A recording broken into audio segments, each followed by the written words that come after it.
अस्सलामुअलैकुम, आप देख रहे हैं होराइजन न्यूज HD।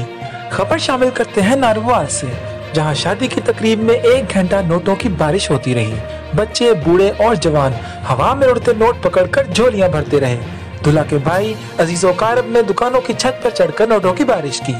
10 रुपए, 20, 50, 100 और 500 रुपए के नोट हवा में उड़ाए गए। करेंसी नोटों की इतनी बारिश की कि जमीन पर पड़े नोट उठाने वाले कम पड़ गए। शादी की तकरीब में 2 मिलियन रुपए की बारिश की गई।